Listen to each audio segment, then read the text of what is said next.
Iran's deadliest regional ally is now signaling a dramatic escalation, raising fears that the conflict could expand far beyond Iran itself. As tensions with Saudi Arabia intensify, Yemen's Houthi movement is warning that global oil supplies could soon be caught in the crossfire. Yemen is threatening to shut down the Bab Al Mandab Strait, potentially coordinating with Iran's actions in the Strait of Hormuz.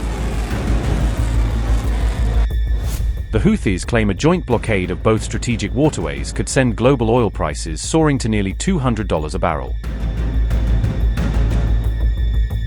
Yemen says the Bab Al Mandab Strait will be shut alongside the Strait of Hormuz if the conflict continues to escalate. Houthi leaders claim that a dual blockade could trigger a massive shock to global energy markets, with crude prices reaching $200 a barrel. A senior Yemeni official says Bab Al Mandab and Hormuz could be closed together as part of a coordinated military operation. Mohammed al-Farah, a member of the Houthi political bureau, said, and I quote, "If the current situation aggravates, the Bab Al Mandab Strait and the Strait of Hormuz will be closed in an operational alliance. Oil prices would then skyrocket to $200 a barrel in a dreadful shock." Unquote. The Houthis have warned that any new Saudi strike will trigger a wider escalation across regional sea lanes. The group also says its forces are prepared to strike deep inside Saudi Arabia if Riyadh launches further attacks.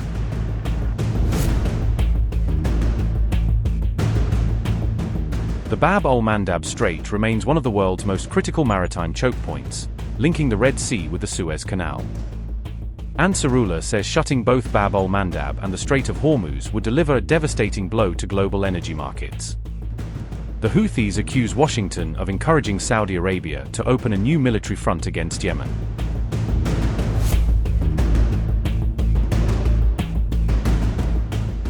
Yemen has accused Saudi Arabia of targeting Sana'a International Airport in violation of international humanitarian law. Houthi leaders warn that Saudi Arabia will face serious consequences if further attacks are carried out. The group says its campaign to break what it calls the long-running blockade of Yemen will continue. The Yemeni armed forces carried out a high-quality military operation targeting Obo International Airport, launching several ballistic missiles and drones. By the grace of God, the operation successfully achieved its objectives. Through its reckless decision to launch an unjust attack on Sana'a International Airport, the Saudi enemy bears full responsibility for this brutal aggression, which served the American Zionist enemy, as well as for the resulting repercussions. The Yemeni armed forces are determined to stand firm in repelling the aggression and lifting the unjust blockade on our country. In this context, we warn all airlines against flying through Saudi Arabian airspace and urge them to take our warning seriously until the blockade on Sana'a International Airport is lifted. Meanwhile, reports say President Donald Trump has backed a proposed Saudi military operation against the Houthis.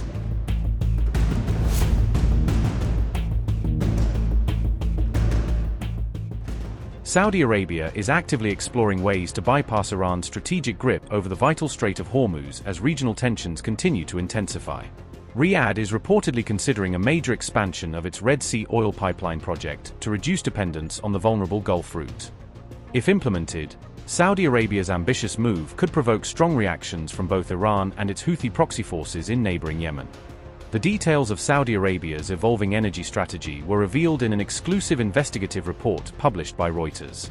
At present, Saudi Arabia's crude oil pipeline is capable of transporting nearly 7 million barrels of oil per day through the Red Sea route. The Saudi kingdom is now reportedly planning to increase that capacity by an additional 2 million barrels per day, according to Reuters. Preliminary discussions over the proposed expansion have reportedly already begun with several of Saudi Arabia's key Gulf allies. Kuwait's top petroleum authority has publicly acknowledged that talks with Saudi Arabia are underway regarding the proposed pipeline expansion project. Qatar could also become part of the initiative after its liquefied natural gas exports suffered disruptions following recent Iranian strikes. However, analysts warn that Saudi Arabia's ambitious strategy could require several years and billions of dollars before becoming fully operational.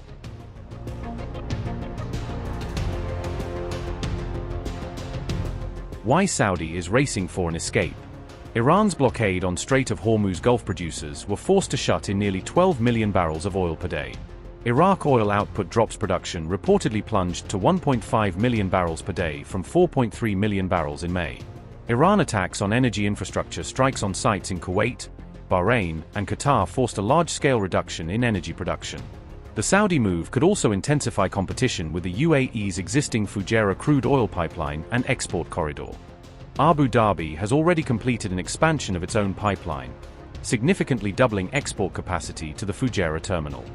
This comes after reports that Saudi Arabia barred U.S. military aircraft from operating out of Prince Sultan Air Base for 4 days in May. Donald Trump's Hormuz push triggered a sharp rift with Saudi Arabia, according to a Wall Street Journal report. The Wall Street Journal reported that Saudi Arabia rejected the Trump administration's first major effort to reopen the Strait of Hormuz during the recent regional crisis. According to the report, the Saudi decision has deepened diplomatic differences between Washington and Riyadh at a time of heightened tensions with Iran.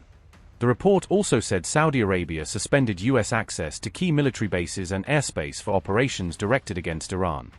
That reported decision is said to have complicated American military planning during one of the most tense phases of the confrontation with Tehran. Amid the growing disagreement, the Wall Street Journal reported that President Trump threatened to limit supplies of missile interceptors to Saudi Arabia. The report noted that those interceptor systems form a critical part of the kingdom's air defense network against potential Iranian missile attacks. It further added that Washington is also weighing a reduction of its military footprint inside Saudi Arabia as part of a broader regional review.